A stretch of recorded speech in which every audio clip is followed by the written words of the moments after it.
Alors, ma deuxième causerie de ce lundi soir sera consacrée aux emprunts. Il ne faut pas être naïf.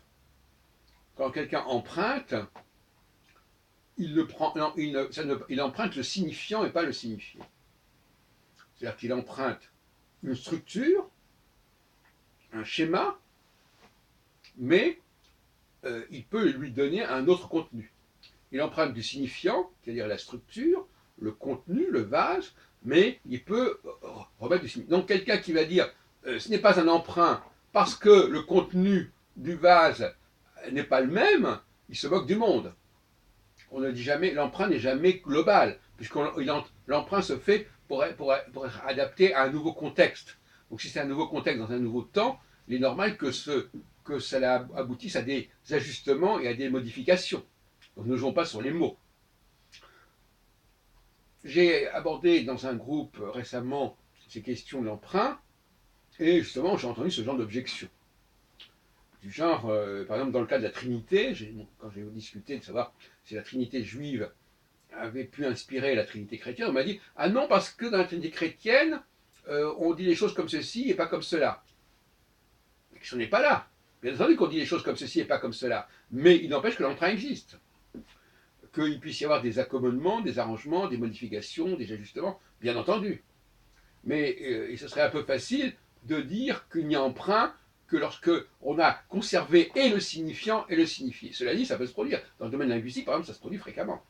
Quand certains mots français sont empruntés par l'anglais, non seulement le signifiant, le mot lui-même est emprunté, mais globalement, dans bien des cas, le signifié également. Bon. Mais là, le cas de la langue est un cas extrême, parce que c'est vrai qu'on a des réticences à conférer à un mot une signification totalement différente de celle qui lui était attribuée et affectée antérieurement. Dans d'autres domaines, par exemple dans le cas des protocoles des sages de Sion, sur lesquels j'ai fait un bouquin en 2002, le texte de Maurice Joly, le dialogue aux enfers, etc., on a récupéré énormément de choses, de matériel, de matériaux dans ces dialogues pour en faire les protocoles de solution, mais on les a évidemment mis en place dans un autre état d'esprit, avec un autre objectif, mais ça n'empêche pas, et personne ne le nie d'ailleurs, qu'il y a eu emprunt, ou si on préfère même plagiat. Donc ne disons pas, ah oui, oui, voilà, de la même façon que on peut dire qu'il y a un emprunt de l'Eucharistie aux bénédictions juives sur le pain et le vin, ça ne veut pas dire du tout que c'est la même signification.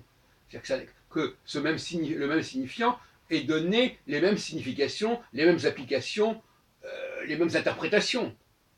Donc c'est une façon un peu de nier comme ça les choses. C'est comme quelqu'un qui aurait volé une voiture et qui changerait le numéro d'immatriculation et qui croirait que parce qu'il a changé le numéro d'immatriculation, on ne repérera pas l'emprunt ou le vol. Bon, donc c'est tout à fait inacceptable.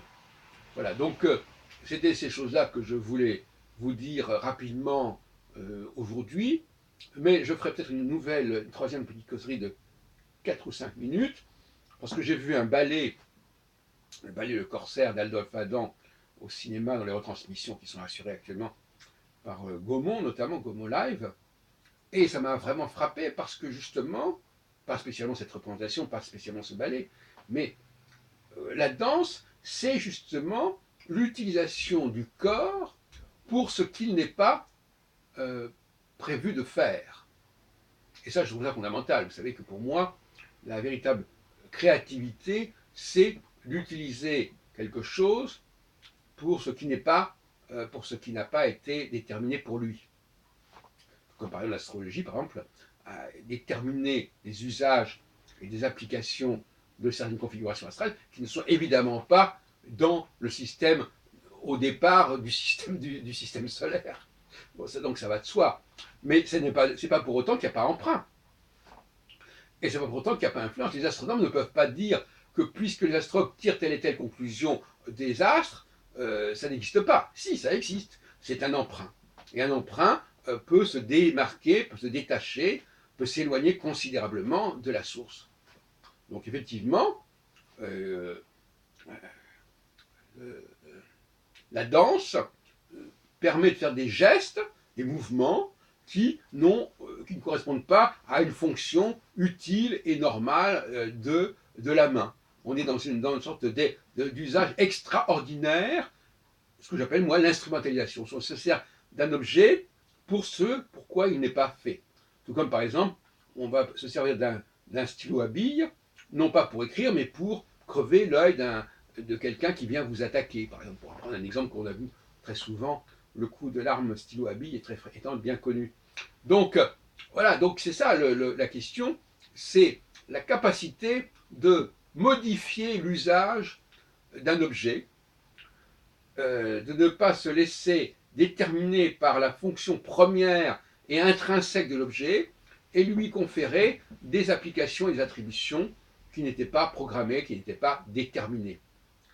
Et ça ne m'empêche pas que, à partir du moment où moi-même je procède de la sorte, eh bien, même si cet objet n'est pas en lui-même fait pour cela, eh bien, il devient cela à mes yeux, et il prend cette dimension à mes yeux, et donc par contre, quelque part, objectivement, il devient ce que j'ai voulu qu'il devienne.